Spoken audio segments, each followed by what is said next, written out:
pollution does make for beautiful sunsets. And as an adult, when we get into the grind and expectations and emails and just this, what feels like flogging of repetition or mundane or just things we have to do, it's like to zoom out and realize how lucky we are to have this experience, to be human in the first place.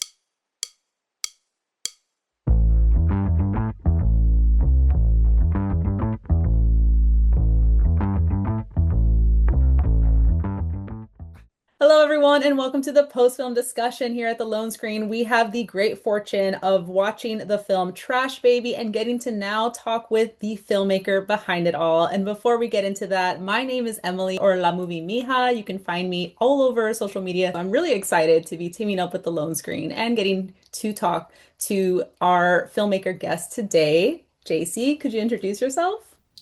I can. Hi, everybody. Thank you so much for watching the film. I hope you liked it, and I'm excited to discuss. As she said, my name is Jacy Mairs, and I am the writer-director of Trash Baby. So can you speak a little bit to what called you to tell this specific story? I think as a filmmaker, especially an indie filmmaker, when you're looking at making your debut feature, you're thinking, what if I only got to make one? What is the most important story that I could tell? And for me, I felt that if I only could potentially live out one film, I would want to make sure that in my lifetime, I had made the film that I wish I had as a kid. And so that really pointed all arrows to Trash Baby because, you know, the film is very, very loosely based on my own childhood and experience of growing up in an affluent community, but on the outskirts of town in a trailer park where my life and my family, my home looked very different to that of my friends. And I think we all know by now that representation is really important. And so I just wanted to be able to see myself in cinema and have other kids like me have that opportunity, to watch their world and their adolescence against the backdrop of the trailer park community, because it is very different and there's a lot of ugliness, but there's a ton of beauty as well. And I think both for the people who relate to that, it would be very impactful to see themselves in this film, and also maybe informative for those who don't really know this world or this community and have preconceptions. I want to ask about working with these young talent and so many new faces. Can you speak about the process about finding them and bringing them into the world of Trash Baby? For sure.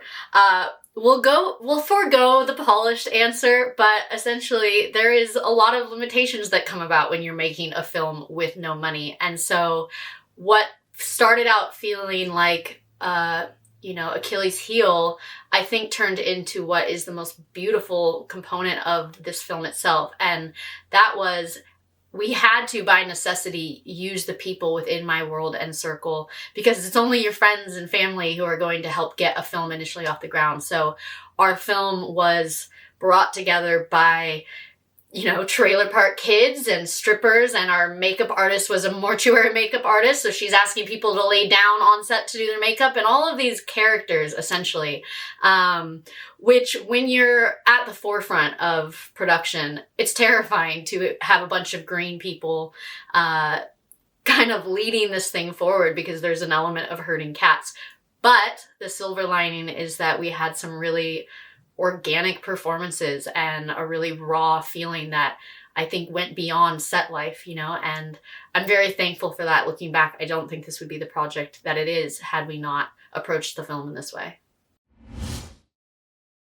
And because this is technically a period piece and I am a child of the 90s, I was curious if there was any instances in which you had to educate the younger cast members about the nuances or activities that you took up in the 90s. And specifically, I'm thinking about reading magazines or breaking into your own house. That is an experience I have. I remember climbing into my own window so many times. But were there any pieces like that where you had to educate your younger cast members on what it was like to grow up in a different time?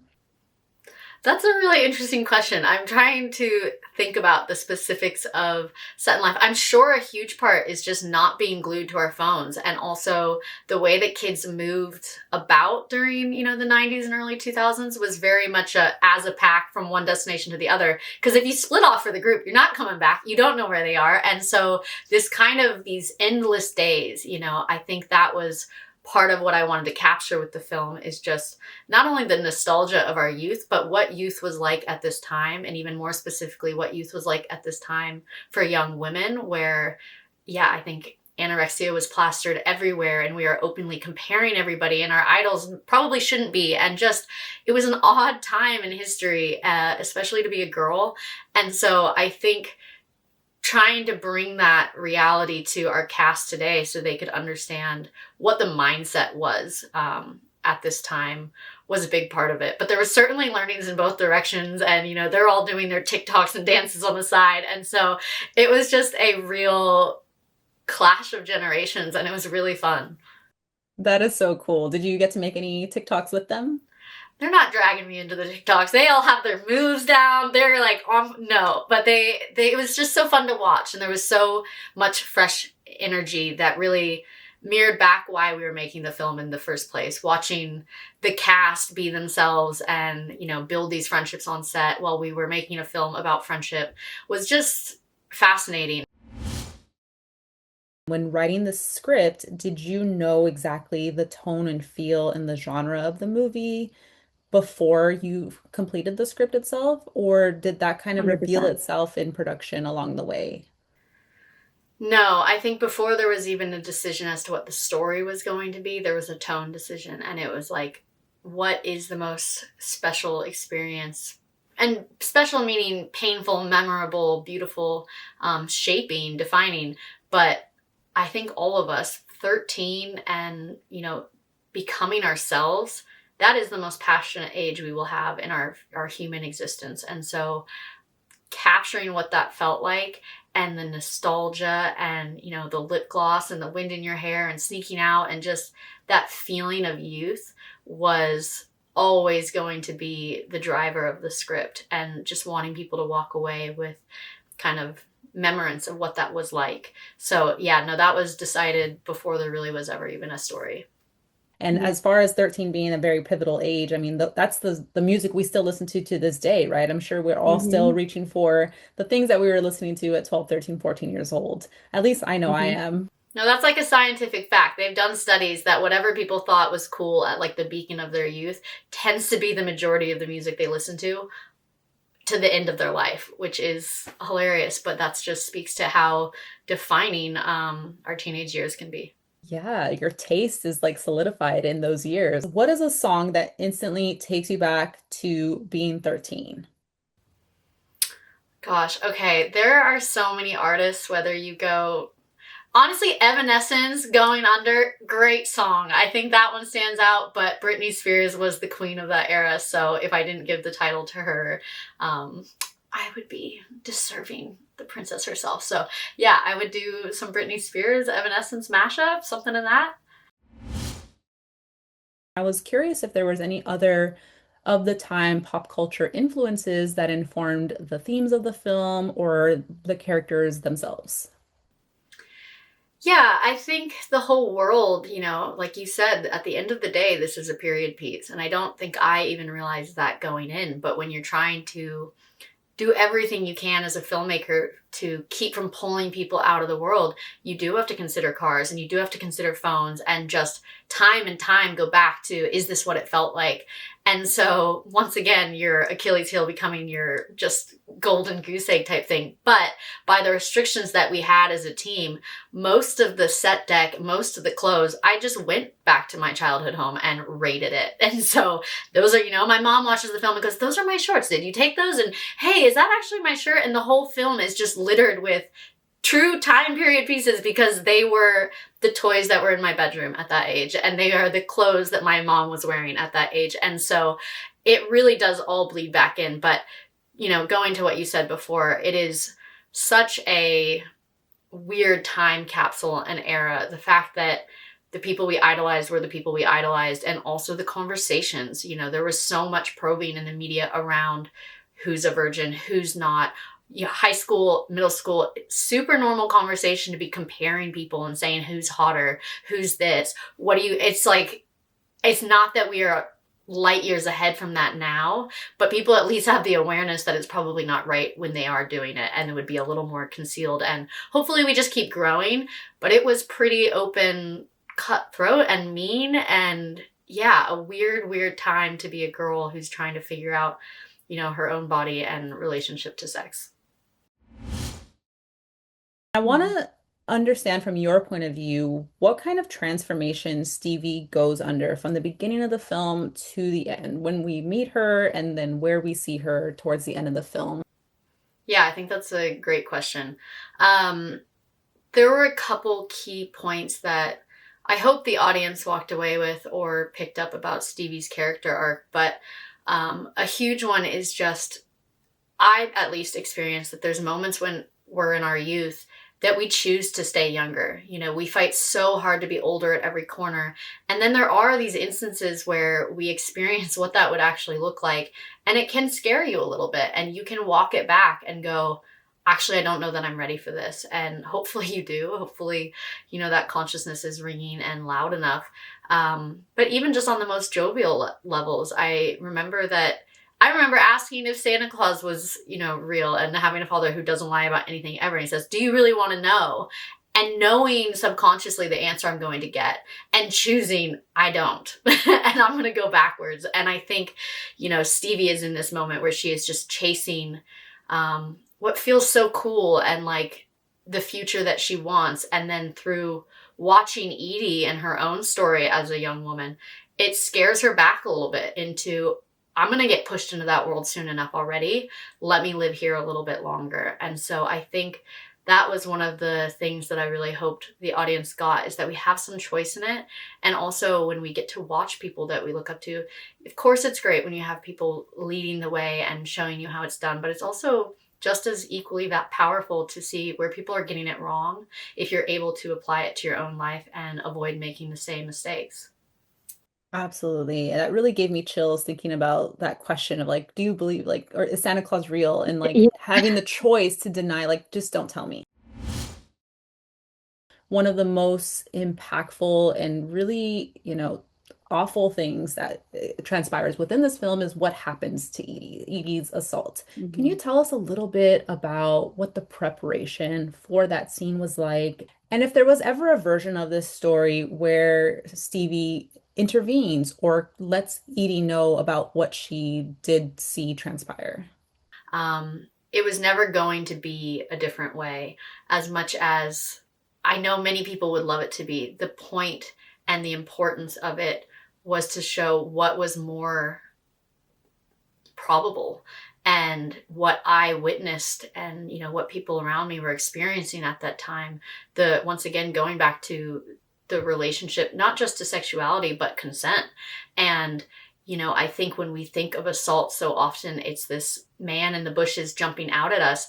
That was not the culture of the early 2000s. I think there was a lot more ambiguity and moments that really someone should have said something. And I think, going back to your last question of what was Stevie's character arc, or these big learnings and defining moments, I think one that was huge for me, at least when I was a kid, was when something bad happens, I think you expect the whole world is going to stop. And yet, if every time, what's real to you isn't always as important to everyone else, and that's a really dark reality when you first come across this in your life. I think whether it be something like your pet dying or, best friend moving away, or something as tragic as what Edie went through, you think when you're young, everybody's going to freeze and it's just going to change the dialogue completely. And I still feel that way as an adult politically. Like, we just expect that surely this will be the thing that pulls the e-brake and changes the trajectory. And I think it's a really painful lesson when you wake up the next day and the sun is shining. And so I know that people wanted it potentially to end differently. And I think it is just so important, all the conversations that have come out of it, because it didn't. I was really taken aback by just the breadth of female experiences you get to see on display. Mm. You get to see her mother, experiencing her own dating life. You get to see Edie, who is very much a motherly figure before we even find out that she is a mother herself. Mhm. And then you also get some of those mean girl sprinkles in here and there. Can you tell me Mhm. a little bit about that process of creating a cast of characters that feel like real people? Take me into a little bit of your writing process. I'd love to know about how these characters came to be. Yeah, I love that you even picked up on the multiple generations and kind of staggered experiences of women within the same culture and world. I just thought as a writer, that's so interesting. Um, and we really do get to witness that through Lana and then Edie and then through Stevie. And there's a reality of, Stevie making different choices because of what Edie did, and, Lana having things that she looks back at. It's just crazy interwoven. And I think a huge passion for me in this story and that lens was wanting to tell a story that spoke to the female experience and have it be told by women who are tired of having the stories of women told for us. And I think that is so true. Like, there are so many times that we are hearing our story and our experience by someone who's never lived it. And I just, yeah, it felt really important to me. And I really appreciate that you picked up on it at all. I love that you are kind of reclaiming the name Trash with the title Trash Baby. So I'm just curious how you arrived at the title for the film yourself. Yeah, I think, that's like, it's not something that's new. I think people historically have been reclaiming words used against them, and finding empowerment. And I actually think that white trash was one of the, residual words that was still socially acceptable to use. Whether you watch it in comedy, it is just still out there, and it's not a you were going to get immediately canceled type thing. So I know that that was a huge source of shame when I was younger, and something that you would have scattered to the wind to avoid being called or addressed or have people know where I live as a kid. And I think the title Trash Baby was just taking that back. The line in the film actually came first. And, when Edie's kind of speaking to the idea of, yeah, if people think this about you, it also means what's going to build a bigger fire of comeback than proving them wrong. I think we all can relate to that. And yeah, it just didn't hurt. It felt so perfect to let the audience who is not, been talking about this film or looking forward to this film not really understand the double entendre until it comes about. But I loved the fact that we just ran with the idea of Trash Baby, and almost that is what she is, until we find out at the very end that it's exactly what she's not. Part of the incredible world building for Trash Baby is just like the specificity and like the little details that make up the entire like trailer park. And one of those people that really caught my attention was the woman with all the dogs. She's Yeah. kind of a queen. I Yeah. love her being able to sunbathe completely nude. Like that is a lot of people's dream, whether they admit it or not, is just to be able to have a Hmm. space where you can do something like that. I just wanted to know a little bit about what's her specific story. How did you come about like including this character to kind of make Yeah. up the world of the trailer park? I mean, I wish I was more creative. I think I pull a lot from life, and nothing is more fascinating than real people. And so, yeah, there's tons of Easter eggs to just my own childhood, which maybe feels so random on film, but it's that truth is stranger than fiction. And Luminara, shout out. There was a woman when I was younger who I think was an illegal Chihuahua breeder, and there were dogs everywhere, and she was always tanning nude, and my little brother and his friends were spying, and I was just like, this is ridiculous. This is crazy that this exists. And she's passed, but she was a very fascinating woman with fake tan and fake nails, and just a character originally from Russia with her. She had white hair. It's just like, I'm like, how can you not be in a movie? And I think that's the sadness sometimes with cinema is it's such an elite and exclusive art form that by the time you boil things down and get to the top where people are represented, you are losing so much character. And so, yeah, I just wanted to bring some of these people and just honestly icons back into the picture, because it does kind of shape the landscape and texture of your youth, or at least it did for me. And then I know that Gummo was one of your influences for this film, and I Yeah. know there's a very special appearance that connects back to that movie. Can you talk a little bit about how that connection came to be? Gummo is the reason I started taking photos and eventually started, you know, capturing things and wanting to be a filmmaker, because before that, I would never have pursued that art form when I was doing everything I could to hide where I lived and the world that I came from. And so a film that had even a little bit of that rural, aimless representation gave me a ton of freedom and also, enlightenment to recognize some of the beauty that was in my world just because it didn't look like my friends, and that was okay. And so, anyways, I love that film deeply. I loved it so much that Nick Sutton, who plays Tumblr in the film, he actually hasn't acted since. I imagine that their production, from what I've, gathered and speaking to him, was very similar, that it was kind of this ragtag accumulation and just someone's crazy vision wanted to capture more a realistic story. And so, anyways, yeah, he hasn't acted since that film. I did reach out to him. I sent him the script and I said, you have been such an inspiration. Will you touch this in any way and be a part of this? And so we were really lucky to get Nick Sutton to come back out and, appear on film once again as our Mr. C within the project, which was for me just a really nostalgic full circle moment and sweet little Easter egg. Speaking of Easter eggs, this is not a character, but the house itself could definitely Yeah. be considered a character. I was just Mm. really taken aback by the production design of the film and just how much detail went into creating Stevie's house. So I wanted to know a Mhm. little bit more. I know you spoke a little bit about your incredible production team, our production design team. Tell me a little bit more about that process and, rummaging through your house to get some details. And if you have a favorite detail that is like hidden within this house. I know exactly what it is. Yeah. So firstly, our production designer, Nate Pasinia, he is like amazing. I think he just immediately got it, and I really loved where he pulled things from. I'm trying to show him photos I'm finding online, and he's saying, send me all your home videos from childhood. And I'm like, okay. So he had so much to pull from that was kind of true to life because it was just my life. And I appreciated that approach. Like I said, a ton of what we put into the film is things that I took, stole, borrowed from the trailer park that I grew up in. So it can't really get more authentic than that. And I think the trailer itself, like you said, the world in Trash Baby is a character. And it was really important to me that we found the right place. And so, I think most kids from my world, what the panel strips on a wall look like, and that you recognize them within a heartbeat, and someone's in a mobile home. There's these details that don't look like the houses of your friends, and I wanted that so badly to be spoken to. When we came across this trailer, it was a woman who was really struggling with a hoarding addiction, and so much so that she'd kind of filled the house all the way out the front door.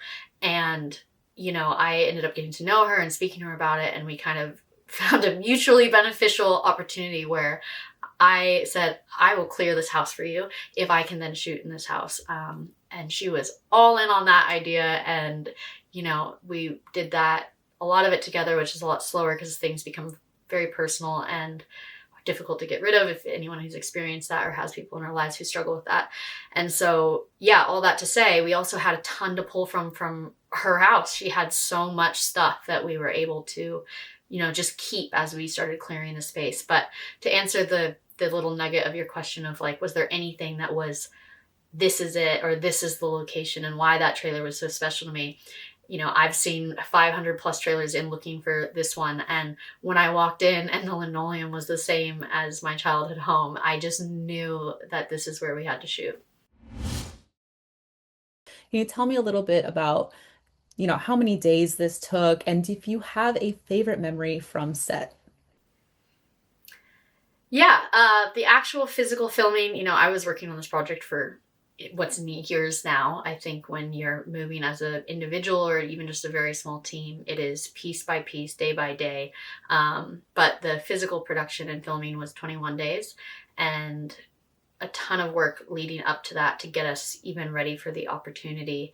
But in terms of favorite moments, I think while it's the most beautiful thing I've ever done in my life, it was also the most difficult and the most painful. So there is a lot of just blacked out time periods while we were in the throes of what felt like war often. But I remember there was a day that we were meant to be shooting something and then the car died. And so we just kind of had an aimless window where we couldn't physically get anything else done until the sun started to set. And hanging out with all of our cast and crew, and we were cutting each other's hair in the parking lot, which was our base camp. And it was just one of those moments where you're like, this is what living feels like, and one of the most beautiful moments of your life. And it makes you remember during a hard stretch of days why you were drawn to filmmaking in the first place. My last question is, what do you hope audiences walk away from with this film? I think that Lana, Stevie's mother, really says it even amidst the middle of the film during a dark moment. And that's just, pollution does make for beautiful sunsets. And as an adult, when we get into the grind and expectations and emails and just this, what feels like flogging of repetition or mundane or just things we have to do, it's like to zoom out and realize how lucky we are to have this experience, to be human in the first place, is really that, that glimmer of hope that I both wanted the characters to leave with and also our audience to leave with. And that line itself, the pollution makes for a beautiful sunset. I just remember, LA has some of the worst air quality in the world. And yet when you get that haze and that smog, it really, and this is the nerd talking, but like it really ruminates and light gets caught, and ricochets amidst the fog. And so that is why it's so orange. It's why you get all the golden colors and why truly portrait photography in Southern California is the best it's ever going to get. And I think remembering that sometimes, that just really beautiful things can be buried amidst what feels like ugliness, is a mindset that if you can carry in your life, it's everything. So yeah, that was our message and hopeful takeaway for the audience. That is a beautiful takeaway and definitely one of the most prevalent things about Trash Baby. The gratitude of it all, the grace with the characters, and the overarching hope that really permeates throughout the story. So thank you Mm. for this film. I absolutely loved it, and thank you for getting to talk with me today. Thank you. This was so much fun. And yeah, I hope everyone enjoyed the film.